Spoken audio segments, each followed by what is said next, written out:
Dulu waktu saya pertama kali keluar dari zona nyaman, memang terasa berat sekali bagaimana memutar otak supaya mendapatkan penghasilan, bisa mendapatkan income, karena saya sudah tidak mendapatkan gaji sama sekali. Dan tentu saja tidak mudah. Tapi karena saya memang saya ingatkan kembali bahwa membaca itu sangat penting, apapun bacaannya, entah itu buku, entah itu televisi, entah itu majalah, atau bahkan bungkus nasi itu kan pakai koran itu. Kalau dari warung-warung itu toh, dari dulu saya punya hobi itu, bahkan belum selesai saja kadang-kadang saya minta untuk saya baca isi beritanya yang ada di koran. Jadi kuncinya adalah jangan sampai kita lelah untuk membaca. Karena satu-satunya kita bisa nyaman dari zona nyaman, kalau menurut saya ya harus punya hobi membaca.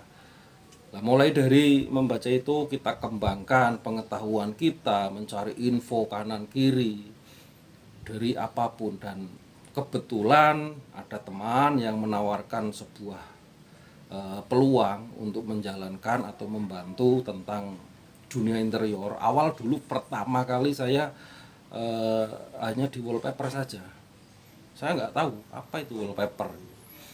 Nah, berdasarkan dari hobi membaca tadi, saya mencoba mengkulik dan belajar mengenai wallpaper.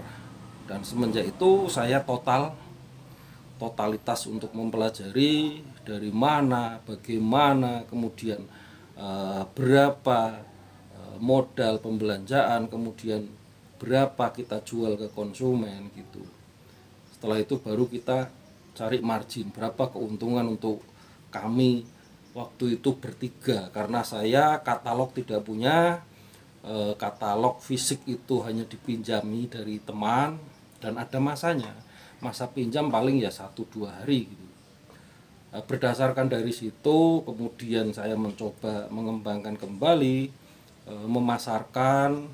Saya punya beberapa relasi dari dulu yang masih bekerja sama di radio, kemudian saya menggunakan koneksi-koneksi pribadi untuk menawarkan produk-produk wallpaper waktu itu. Setelah itu berjalan, ya memang butuh perjuangan karena kita door to door ya, masih door to door. Dan saya masih pakai tas ransel gitu ya, tas yang di punggung untuk membawa katalog, menawarkan dari satu ke satu pintu yang lain. Mungkin di antara 100 pintu hanya masuk poin 1 atau 2 ya, sales lah kita awalnya gitu kan. Kembali lagi saya membaca peluang-peluang yang ada di tengah perjalanan itu, kemudian mulai menjawab pertanyaan-pertanyaan dari klien. Mas, bisa nggarap ini enggak, bisa membuat ini enggak, bisa membuat itu enggak gitu. Nah, dari situ saya mencoba untuk mengembangkan kembali bakat-bakat yang sebetulnya saya bisa enggak, saya mampu enggak gitu. Tapi saya yakin dengan segenap keyakinan yang penuh mau belajar dan kembali lagi membaca di lapangan. Saya banyak konsultasi sama teman-teman yang sudah terlebih dahulu terjun di dunia bangunan fisik gitu ya, sipil. Saya tunggui, saya tanya untuk 1 meter persegi itu kira-kira butuh bata berapa, butuh semen berapa, butuh pasir berapa. Lalu kemudian saya kalkulasi, kemudian saya coba-coba untuk awalnya belum berani borong, masih hitung-hitungan tertulis dulu. Nah, setelah itu baru modal nekat sebetulnya.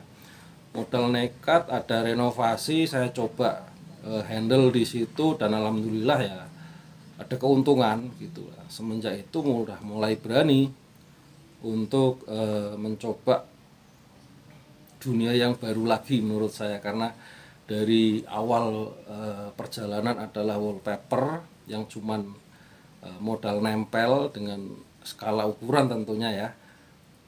Kemudian merambah ke yang lainnya lagi, yaitu renovasi.